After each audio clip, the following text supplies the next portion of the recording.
Greetings from the Long Island Sound podcast. Welcome to the show. Please rate, review, and comment on the show, and call our listener line and leave a message for our guest. Dial 631-800-3579. All right, enjoy the show.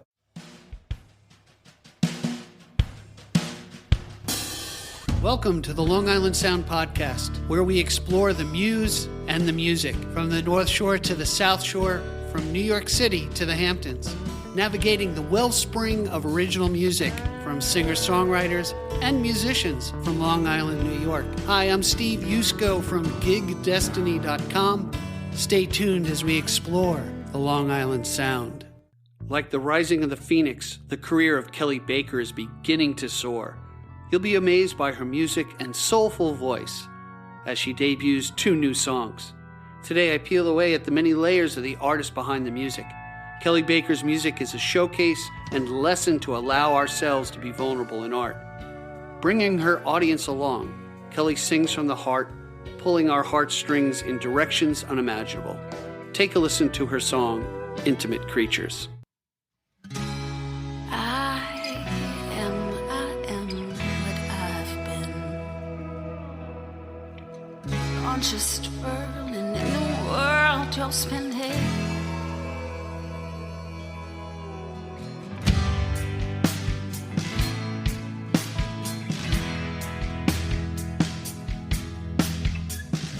Sideways dance through the alleys of your heart.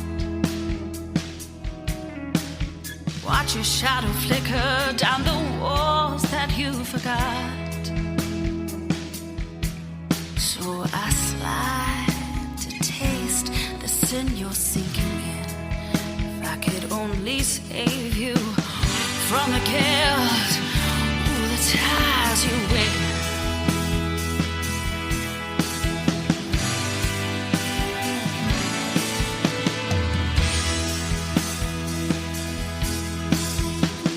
Don't forget I'm an intimate creature, right into the touch, you're the reaper. Burst in peach and snow, oh, be careful where you go. Don't pull the fruit that you don't intend to feed you. Shift me sideways, let me see your point of view. Dance me through your darkness, spill it all and love me through. Like a jacket full of watches, it's past time you're holding to.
Where you go, don't pull the fruit that you don't intend to feed you. I don't know too much about my guest today, but after listening to her music, I can testify to one thing. This lady's got soul. Alicia Keys, Amy Winehouse, Mary J. Blige, Norah Jones, Susan Tedeschi, Make room for Kelli Baker. Her catchphrase from Pablo Picasso on her website states, every act of creation is first an act of destruction. And the one thing that Kelli Baker destroys for me is any notion of pigeonholing her music into one genre. Born and raised in Phoenix and transplanted to New York in 2012, Kelli quickly caught the ear of fans in the music scene here on Long Island. In this episode, we'll discover the artist behind the music, and I have no doubt we'll be able to create some adoring fans for this lovely lady. Hey, welcome to the Long Island Sound podcast, Kelli. Great to have you here. Thank you for having me. So you are my first transplanted guest who actually didn't grow up in the metropolitan area, which I think is kind of cool. So you were raised out in Pahonix, out in Arizona. Yes. Yes. And I got to ask you this right off the bat is why New York? Oh, I always just felt like I was supposed to be here. Ever Really? Since, there was never, ever since I was very, very young, there was no doubt that this is where I was going. I don't know why. I just was always coming. Oh, okay. So it finally happened in 2012. It was the stars aligned, and there were some hiccups along the way, but it was the time, and we made it happen. Now I've done a lot of travel in my work. I love the West. I love Arizona. It's very brown, I got to say. My daughter actually taught out in Tucson for the past 2 years, so I got to go out there in very warm weather, and I melted for like 2 days. Yeah. Probably could have melted a little bit more if you asked my wife, but so was there a culture shock for you when you came to New York? Oh, yes. I mean, you were pretty young, right? In your 20s? At the time? Yeah. I'm sorry. Yeah, you're an old lady now. It was very different. I came out here knowing this is where I was supposed to be. And my first time actually touching down in New York was June of 2012. And it was kind of just to suss it out. And then I was here in October. I got here just as Hurricane Sandy hit. So as Hurricane Sandy was hitting, I was already driving across the country in a U-Haul. Wow. Amazing. Yeah, I actually live on the South Shore that got hit really bad. So, wow. Okay. So they made a clearing for you to come into town.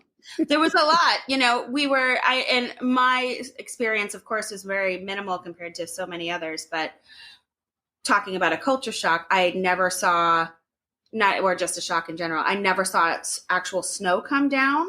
And I don't know if you remember, we had that nor'easter then, and it was very early in the season and right after Sandy. So there was no power and that nor'easter. And that was pretty intense. I didn't have boots or a jacket or anything. I didn't think any of that was happening yet. I had cousins from San Diego or east of San Diego. And I remember as a kid, man, when they saw snow, they freaked out. Oh, yeah. We had to go get the sleighs and do some sleigh riding down and, find a couple of hills and stuff. And it was just like a great adventure. So that's really neat. That's neat. So, so you hit the scene here, and did you have family here or no, do you have some connections here in New York at all or no? My aunt lived in Huntington. So that's kind of where the jumping off place was. And I had intended to go into the city. But the way that it happened, I had a lot of hiccups along the way. My truck blew its engine. I sold it for scrap metal on the way. We got robbed, all kinds of things. So when I finally got here, I was exhausted all of my savings. So I took a bunch of resumes and walked up and down the street in Huntington Village and got hired at 2 places and at 2 restaurants because I have a restaurant background initially. Okay. And so the way that it kind of worked out is I got hired here in Huntington and then I ended up falling in love with it and staying. Nice. So along this journey, you had a lot of things, I guess, to write about, man, when it comes to the struggles that we have in life. And that in listening to your music, because I really get into my guest music, like just a couple of days before we get to talk, I can really, what kind of came to mind to me in your voice and the way there's a lot of emotion, and I really mean it. There is that soul that comes through your voice, which is a big compliment.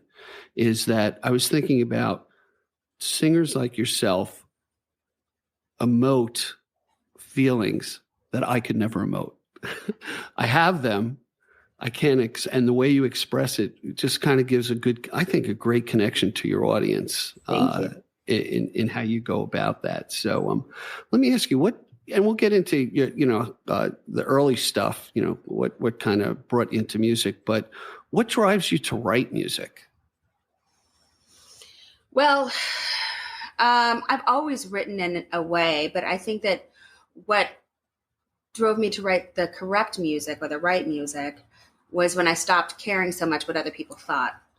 Okay. So there was a lot of things that used to go into my writing where I would just be scared to really, I think I sent you Red Winter. Did I send you that? Oh, yes, absolutely. So that's the one that kind of, when I do that, people are kind of, but it's the most intimate song I've ever written. And I used to think, what are my parents going to think? Or what's my grandmother going to think? Or anything if I really expose myself for what I am, because I used to really care what other people thought. And once I just made peace with not caring about that, then the real writing came out. And that's what really, people don't want everything that is surface. They want to connect with things. And so it connects for me, and I feel like it connects for other people. Right. And that's really, you kind of put yourself out there. And as you were explaining that to me, I was thinking I like to do public speaking, and I like to write. And as a younger man, maybe not so younger man recently, is sometimes you write to impress your spouse, impress your family and your friends. But once you get freed up from that, and not that you don't care what people say, but you take it with a grain of salt and you're not fully affected by it. Right. And then when you are vulnerable, that's what I find as far as people who are present to each other, and particularly singer-songwriters who are vulnerable and speak the emotions and the experiences of something that I can connect to. Man, you build a fan base and you build people who really, really love your music, but it's putting yourself out there. I've spoken to singer-songwriters who may disparage writing in the first person. Look at Taylor Swift. I mean, she always writes, right. I hate to date her, because no one, yeah. Be more, like that would ever happen. But, in another life, but, to be immortalized in song that way. And some songwriters take that route of creating characters and scenes and stuff like that, that are way outside of their wheelhouse. Mm-hmm. And that I find interesting, as well. So we did, before the introduction, we played, Intimate Creatures, which is a great song. Give me an idea how that came about, when that was written. I don't even know, is that released yet, or? That's coming out July 1st. We've got an exclusive here on the Long Island Sound, everybody. Wow. I'm excited. We can stop right now. That's coming out July 1st. So, I wrote that the summer of last year. I almost hesitate to say why too much, because you don't have to go. You don't have to get into the why. Find out. Right. Right, exactly. But it's what's the idea? Especially as we go through life, we get kind of this hardened shell. I know especially for me, I come across as, let's just say, I don't open myself up as easy as I used to. Okay. You're a little You're a little guarded. Yeah, but that doesn't mean that I'm not this person underneath, and that's what that song is about. I might present as this way, but that's all protection kind of, but underneath all of that, you're this lush person still. It just takes a little bit to get used to, or to discover, I guess, and sometimes that gets overlooked. All right, well, that's my own fault too, I guess, because I don't. Don't worry, I'm going to get to the real Kelli Baker. Don't worry. Even if it takes a couple hours, and podcast is no limit. We can find out the real person.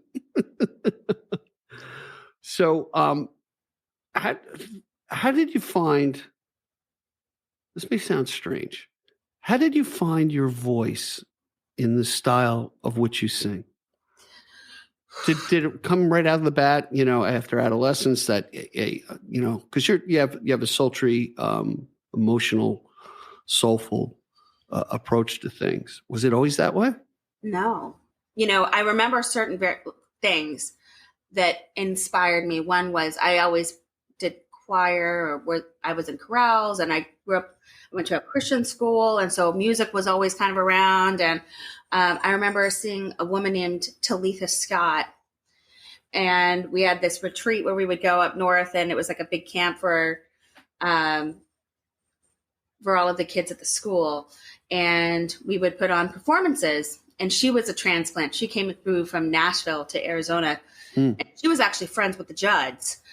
And she just brought something she just got up and sang "Precious Lord, Take My Hand" at that retreat. And it was just like nothing I'd ever heard in my life. And then she sang it again at this music competition that we went to. And I used to have it and listen to it over and over again and try to train myself to be that way. And it did not work out for me, but sure.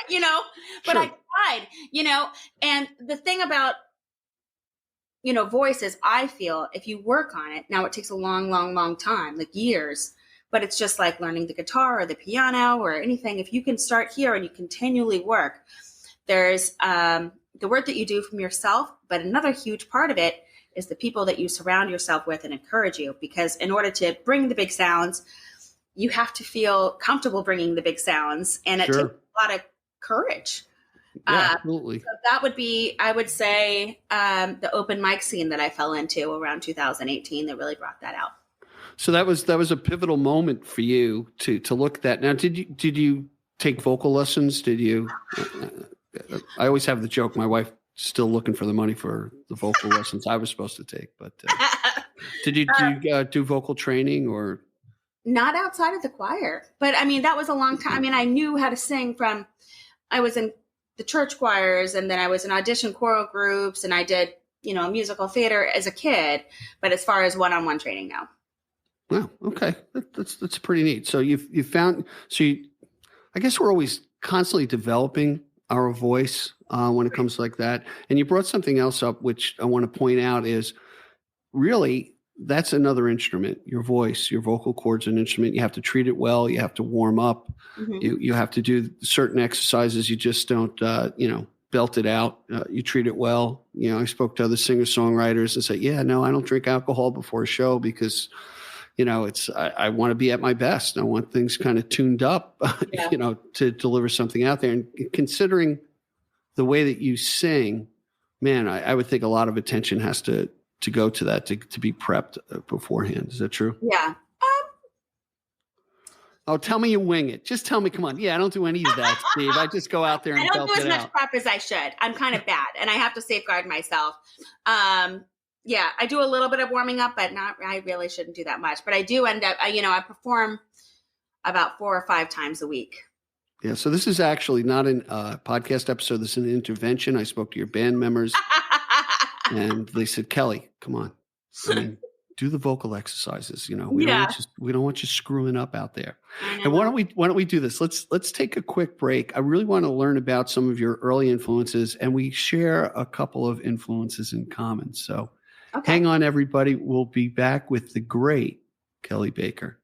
Hang in with us. Hi, Steve Yusko from Gig Destiny here. Well, as you're probably listening to this podcast, you're probably thinking about that musician who would make a fantastic guest here on the Long Island Sound. Well, we'd like to hear their story. We'd like to hear their music. So have them reach out to us at gigdestiny.com and we'll explore their craft. Now, back to our podcast.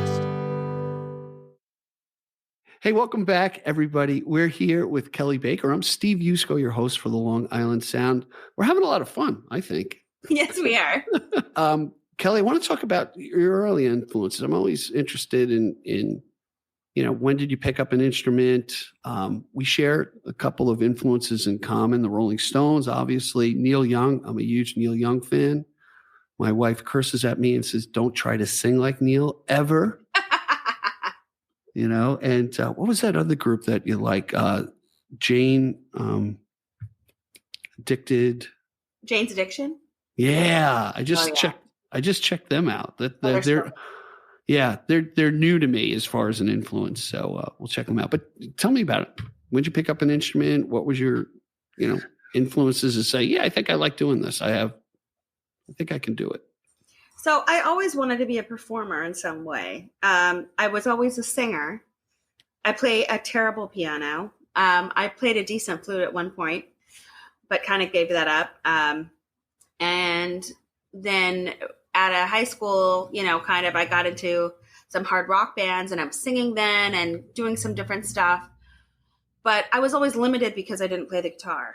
So as time went on and I had some bands and they fell apart, I had so much songwriting. So I was always a cocktail waitress for years and years. And then I was a restaurant manager. And a lot of times when they print your receipts or your checks, that gives you your total, I would feed out the paper and keep it in my check presenter and have 10 of those in there and just write lyrics as I was walking around between the tables. Oh, that's cool. Or I'd get a good one and then I'd run into the bathroom stall and be scribbling in there, to hiding from people, because sometimes things really come to me when I'm kind of doing other things and bopping around. If I sit here and be like, write something brilliant, it's never going to happen. It always just kind of comes and I have to seize it when it comes. So that's what I did. And then I was limited because I didn't have the ability to play the guitar and accompany myself. Okay. So one of my ex-boyfriends broke up with me and then he gave me a guitar that he got at a pawn shop. He said, nice. I know. He said, I know I'm going to regret it one day, but here's a guitar. Wow. So, okay, so thanks. Here's your consolation prize. We'll never see each other again. And so it's so funny because we're still in contact sometimes. And he's like, where's my tickets to the show? Nice, I bought you the guitar. But so I had that and I used that for years. And I bought myself a book on how to play the guitar. And I taught myself that way for years, which was not the right way to learn guitar. It wasn't until a few years ago that I really put effort into it. But that's what I did to accompany myself so I could write.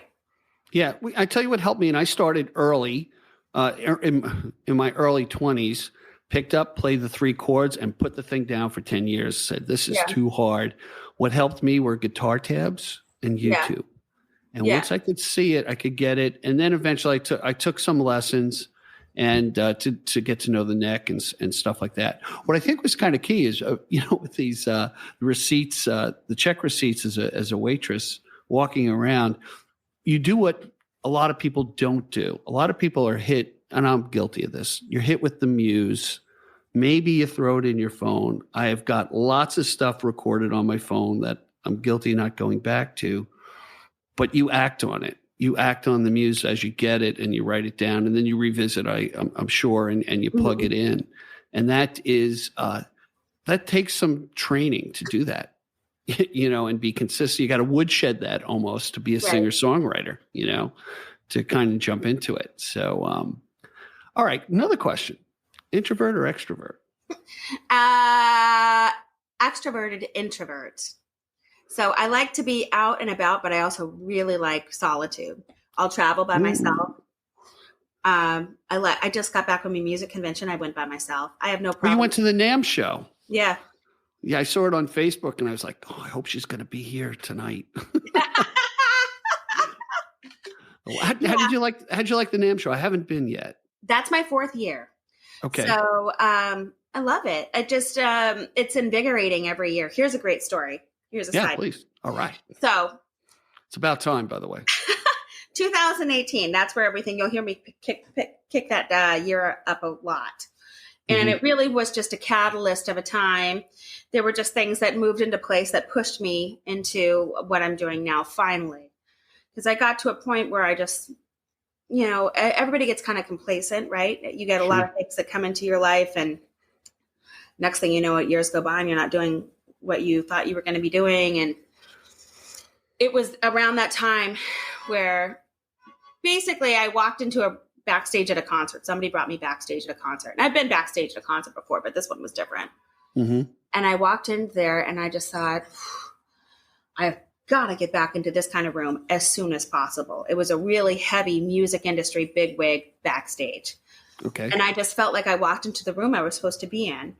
And I feel like everybody has gifts, right? For myself, I'm a big, not just musically, I like business and I like marketing, and I could never make sense of if I wanted to go down that route or if I wanted to go down the musical route. And it wasn't until I realized I could do that for myself and put all those together that I felt like I was doing what I was supposed to be doing. Go ahead. I'm sorry. Getting into NAMM the first time, I thought I walked out of there and I thought, I've got to get back into this room no matter what. And once I get like that, I get very tenacious. And NAMM is very heavy industry only. And I didn't realize that at the time. I just thought, hey, I'll show up at this convention. It'll be great. So I showed up. I'm sorry. I submitted. They said, get out of here. No way. Really? Okay. Yes. I mean, just to attend, you have to have certain credentials in order to make it into the room. Okay. Gotcha. I think this year they finally let artists in, but I've been going long enough that they don't do it. Like, you have to, if you're an artist, you have to basically be brought in by, say, Yamaha or something, or you can be a guest of somebody, or you have to be in the business itself or work for a recording studio. So my first producer owns a recording studio. I spoke to him and he said, sure, I'll say you're my credentials. Studio manager. So I submitted again. They said no dice. They said, you need credentials. So I made fake business cards and I made fake letterhead, and I submitted again, and they said it's pending. So finally I called them and I said, I'm getting on a plane, so you better push this through because I'm late for this convention. And they said, sorry, Miss Baker, here's your badge. And the whole time that I was on the plane and walking up there, I was thinking, oh, I'm going to get busted, thrown out of here. But it worked, and I've been going every year since. Fake it till you make it, baby. That's great. That's what's interesting is I know a lot of artists who couldn't market themselves out of a wet paper bag. Yeah. Okay. They're focused on their art, and some of the older artists are like, it's a humility thing almost. It's kind of interesting, but you do have to be able to get yourself on different stages and platforms. And what tied into in listening to what you said, how you felt like you were always supposed to be in New York. Yes. And how you were always supposed to be on that stage. It's almost like this forward deja vu of picturing yourself or getting that little seed planted. Yeah. That drives you, which I think it's great. I've always loved marketing. My wife Debbie busts my balls because she goes, man, you love yourself, don't you? And you're happy to talk about it, but hey, if you don't tell people, yourself, right? Yeah, and you know what? Even with this podcast, which has been I've been very lucky that every interview leads to, like, I'm not kidding, 4 or 5 other artists who I get introduced to, and it's a blessing for me because I get to hear great music and meet really, really wonderful people. And then what I hope to do is provide some insights, not only for myself, but for the audience to say, hey, this is what I did. And I ran into this struggle or that struggle. I'd love to get into the next song. I chose Blood on the Nile, if that's okay with you. So why don't you give me a little introduction to that? We'll let the audience, is this another exclusive, by the way? Oh, yes, this is coming out September 9th. This is like a double header. Oh my God. Okay, you guys out there in the listening audience are in for a real treat because you got 2 exclusives and it's not even out there. And anyway, Kelli, tell us a little bit about the song and then we'll jump into it, let everybody hear it. So this song, Blood on the Nile, is very special because this has everybody from my band in it and people that I love contributing. So a lot of the work I've done before I really loved. It's been with a past producer who's been a great friend of mine. But he did a lot of the extra instrumentation and I brought the basics. This is different because it was a collaboration between my band, the Kelli Baker Band, and a couple of our other people that I brought in. And it's just, we did it as a live band recording. Did this at Cove City Sound in Glen Cove. That's Richie Cannata's studio. From everybody knows him from Billy Joel. He was Billy Joel's sax player. And he started that studio, and a lot of huge artists. Justin Bieber just recorded there. Mariah Carey did Vision of Love there. Celine Dion there. They did the Chicago soundtrack there. All kinds of stuff.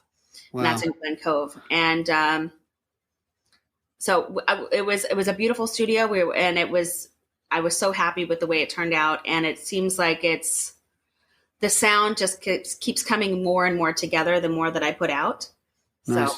Yeah. Yeah. And by the way, just for those who are listening, I do have chapter marks. So everyone we mention, the studio and the different people in the podcast, you'll see that the photo changes on your phone as you're listening, and you'll also have links to the different websites. So if you want more information, and obviously you'll see the links for Kelli's website as well. So why don't we take a listen to Blood on the Nile, and then we'll be right back.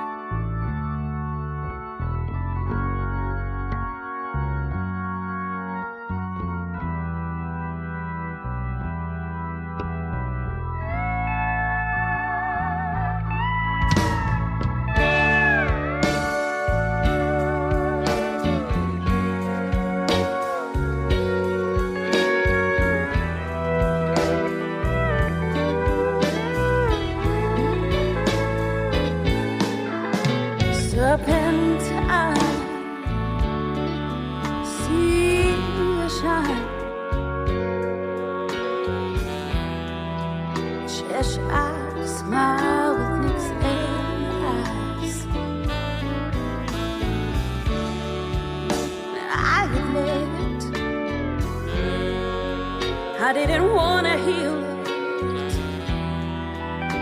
'cause I only wanted to feel it.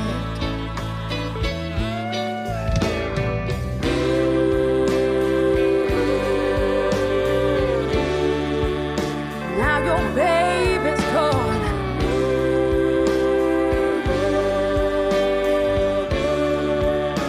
and she's on the run, and there's blood on the Nile, and the river, oh, the river's gone wild. So stumble into your perspective. So I moved your way at your directive. Oh, before my eyes, I live with fire. And then, who the hell am I? Do you remember?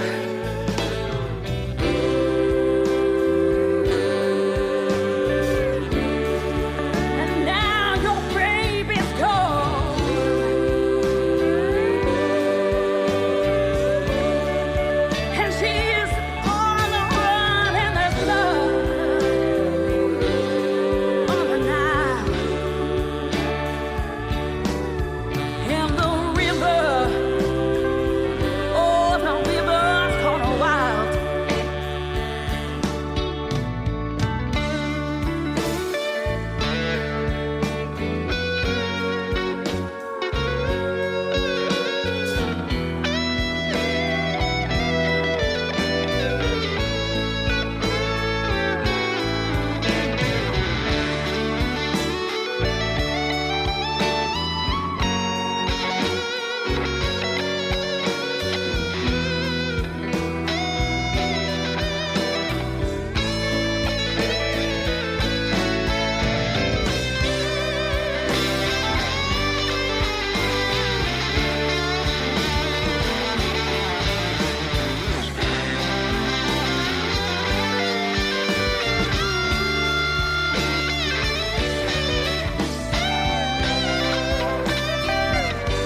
Hey, everybody, we're back. We just listened to Blood on the Nile.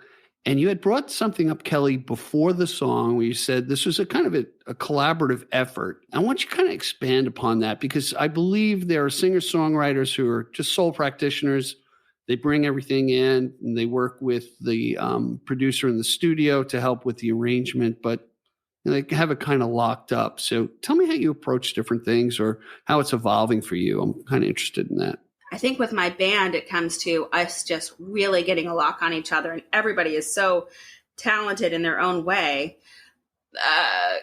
And there's no way that in my mind I could speak a bass line like my bass player can, or, I'm not that fluent in those instruments, and they are, and the way that comes together, like the guitar solo on that song is just insane. And my guitar player, Richie, he actually makes his own pedals, which is amazing. All right. What's Richie's name? Because we got to promote Richie. Richard Vishlensky. That's a mouthful. All it right. is a mouthful. It took me a while to get down to. Richie V, right? He's amazingly talented. And a lot of these guys I met at open mics, and some of these guys I met through the music scene.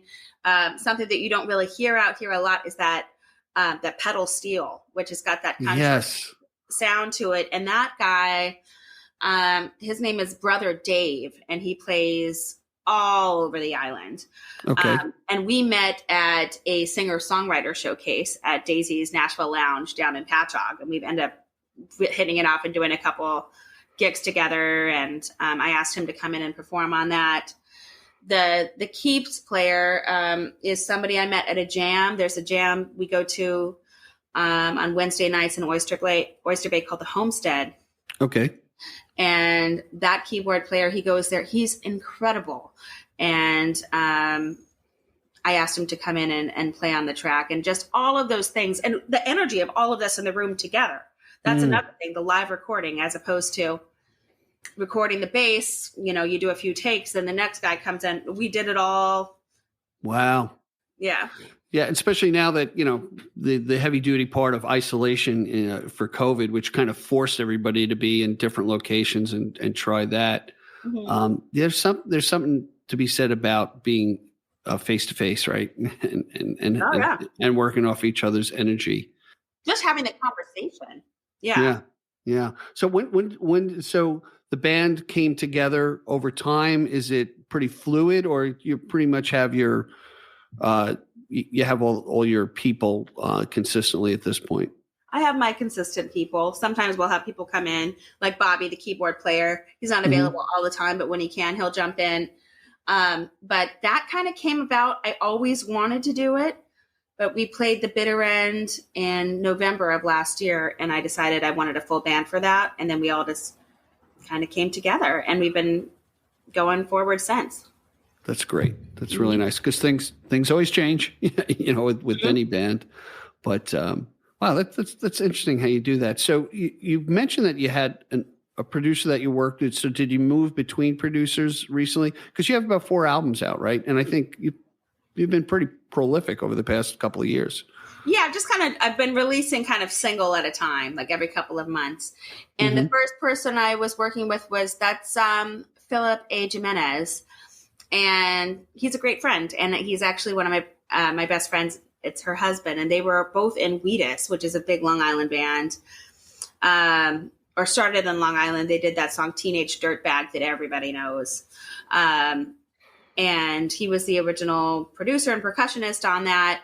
And I recorded at his studio in Huntington. Okay. And then I just wanted to explore some other sounds. And then that's kind of where Cove City came into play. It was just, I think it was the right move. And we came out with a beautiful project. So, yeah. It's amazing. And I truly believe this as you look back on different milestones and different influences in your life, and I've come to the conclusion that there are no coincidences.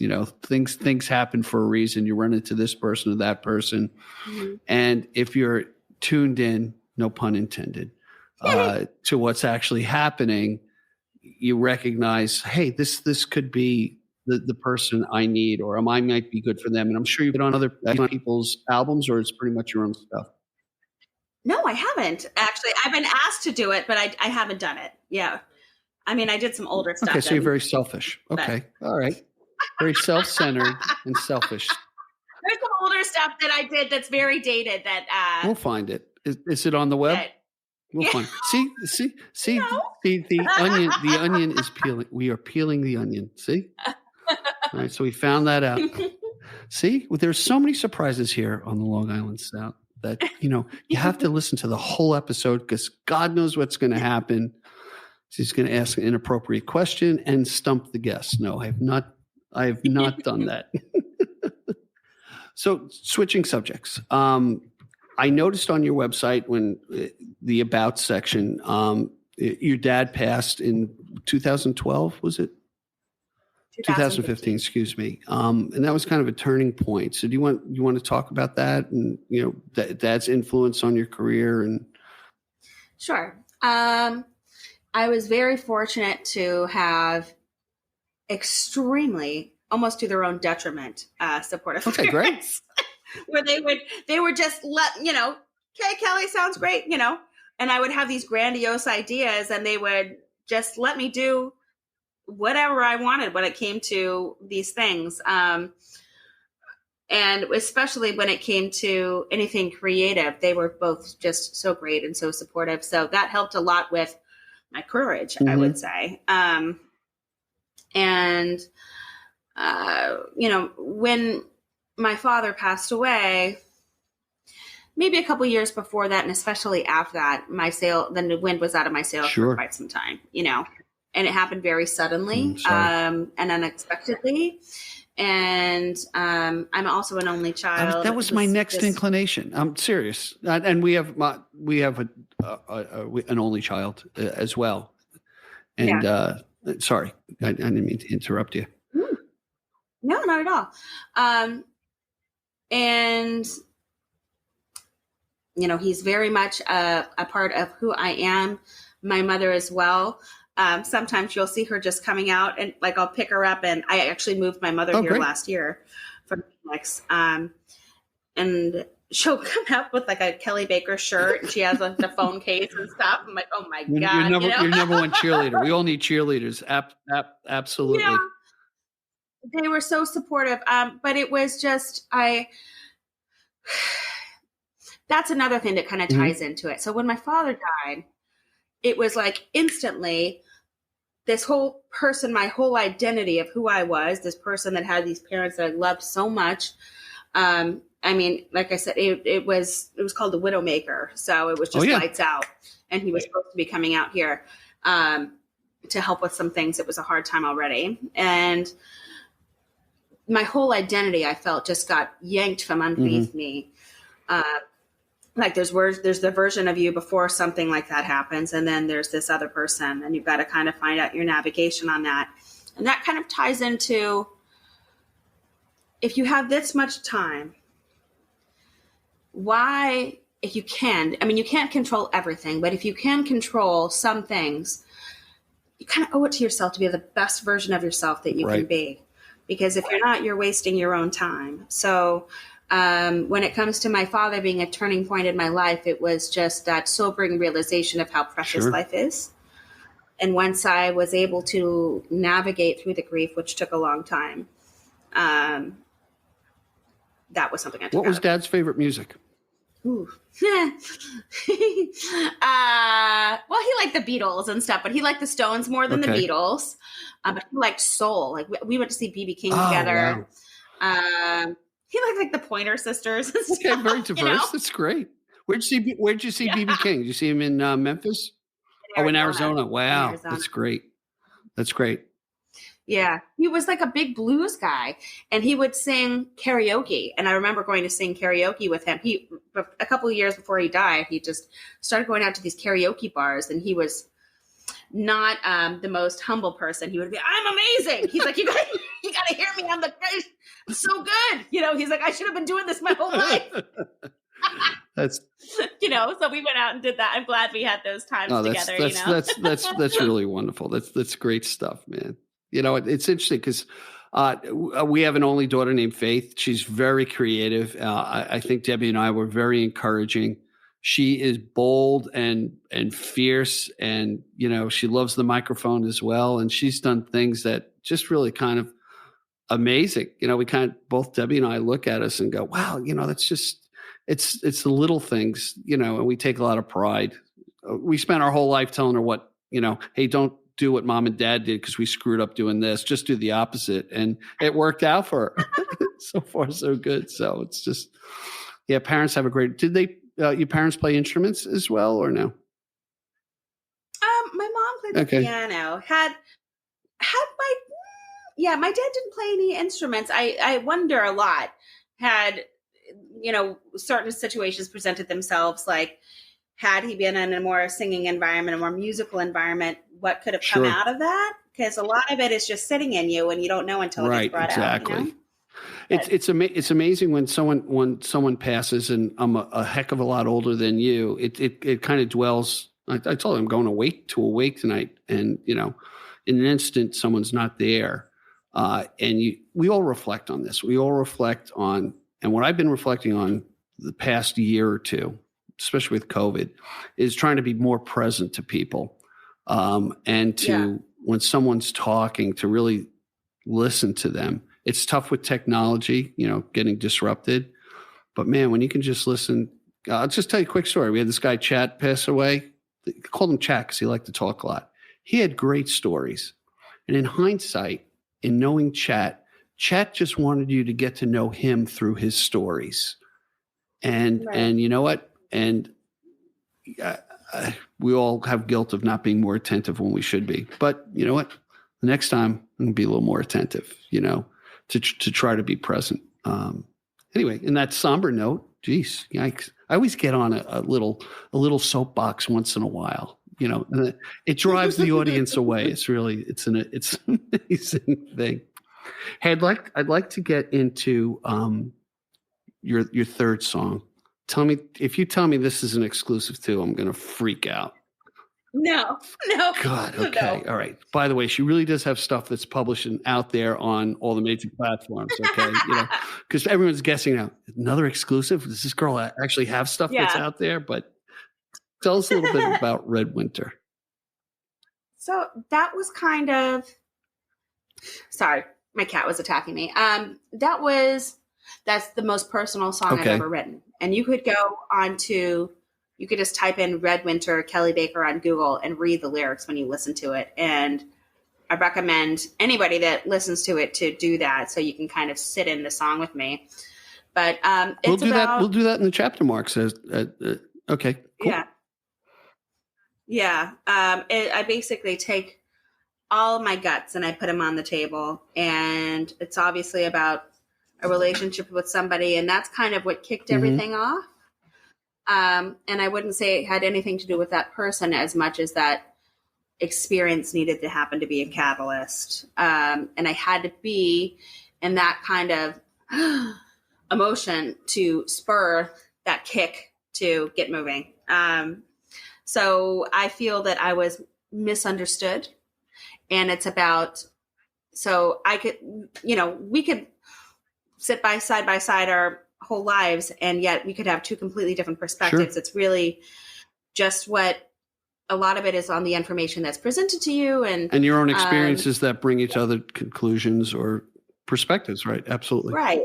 And so this person, I think, just completely misunderstood who I was.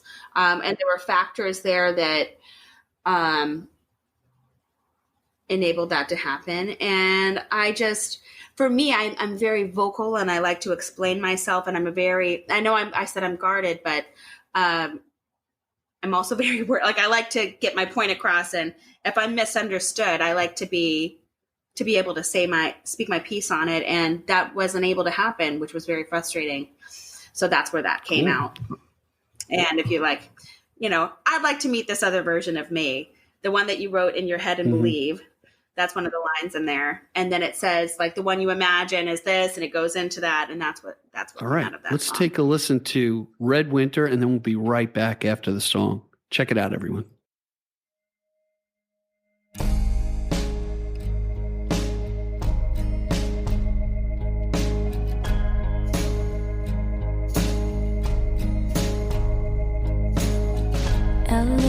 days dripping in winter. The sun is burned, forgot where you were warm, where you said the good words, and I believed that. What is it about me that scares you about you? One-eyed king, you see the world in blue. It's a shame all the colors wasted on you. The devil is in the details, and I saw you by the light in your eyes. Needle in a haystack, you prick, and I bleed. I bleed in colors you don't see.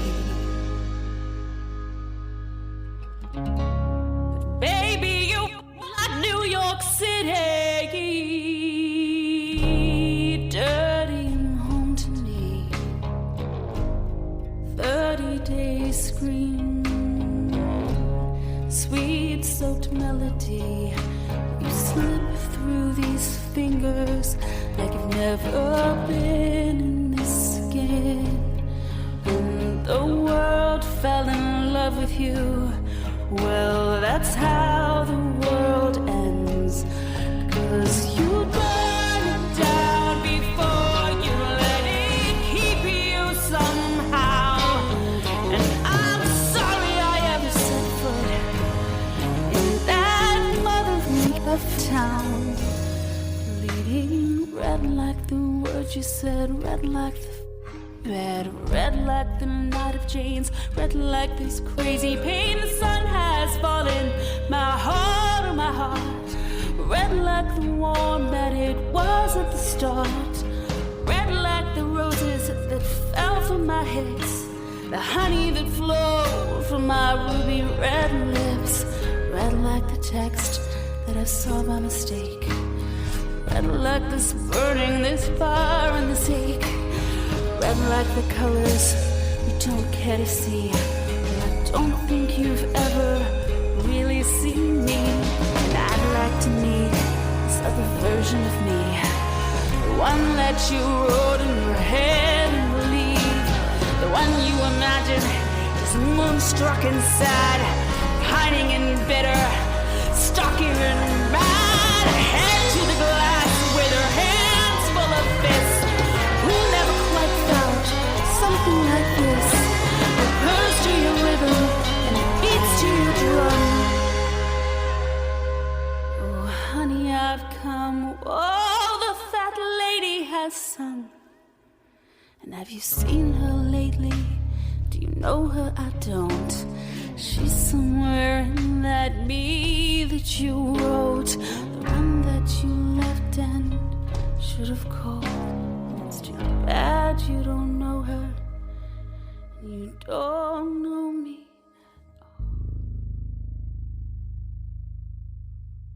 Hey, that song was really wonderful, and thanks for being transparent and letting us see and hear that. It's really nice. It's nice when singer-songwriters allow themselves to be vulnerable, because I think we all benefit from it. So thank you for that.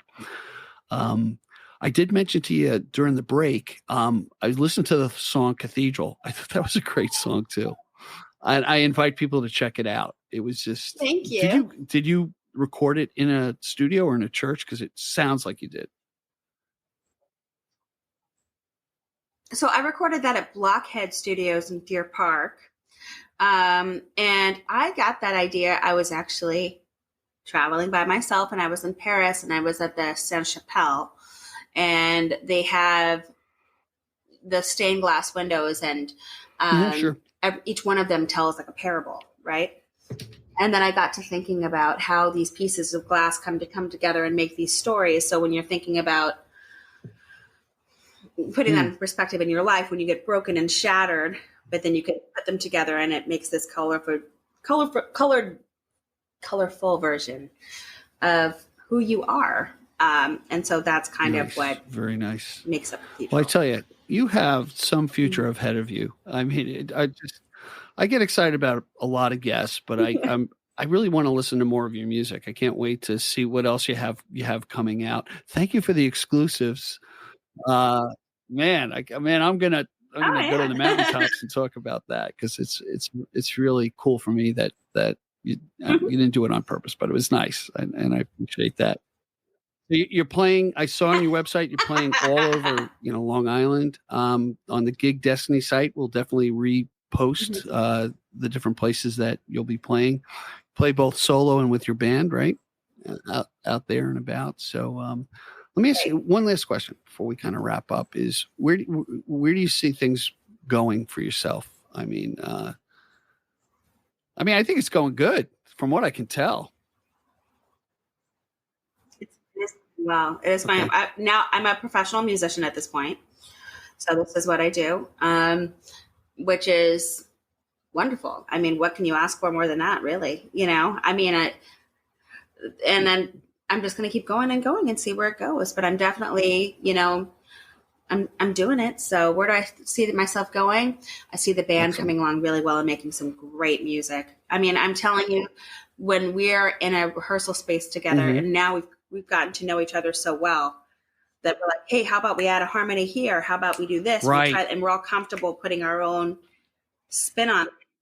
I was in a church band that something similar happened. And in the beginning, it was tough because what may have appeared to be criticisms about vocals were really suggestions of where to take it. And once we all got kind of comfortable with it, the nuances of personalities, it was great.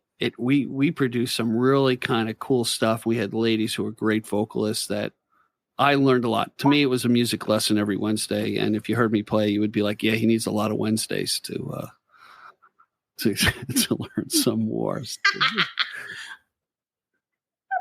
Yes. I mean, you just did a snap thing. I will say one thing. What do you want to say? Can I say one? Going back.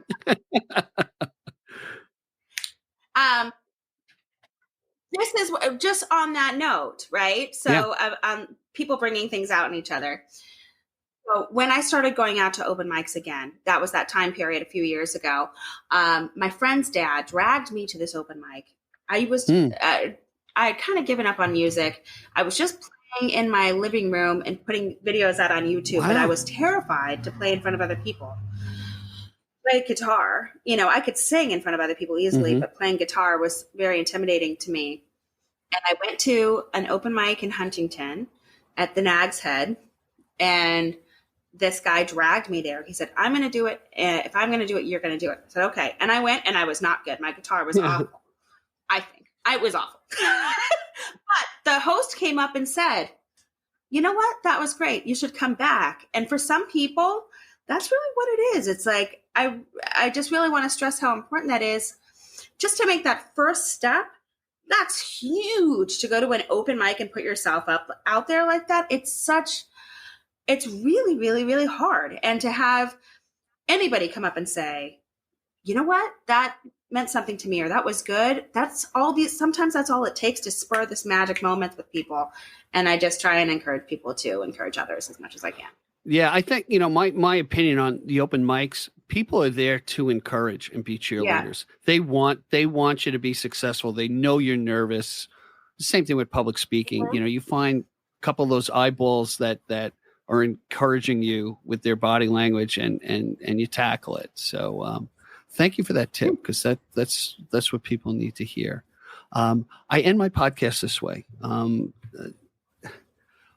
A friend of mine said, you never know how much time, you can account for what's in your bank. You can account for what you own. You can never account for how much time you have left. The fact that you gave me an hour of your time plus in preparing for this, I really appreciate it, Kelli. Thank you for having me. Thanks for being my guest. I really love to have you come back. Send all your friends. All right. Send the bandmates over. They want to chat. I'm an easygoing guy. I don't ask too many tough questions, but I appreciate you being here, and I look forward to seeing you live and in person and out on the music scene. Thank you so much. Happy to meet you as well. Thank you for joining us today. I appreciate the time you spent with us. Please subscribe and comment and visit us at gigdestiny.com. Till next time, be generous with your joy, keep your spirits high, and let the music take you on a journey. Be well. Peace.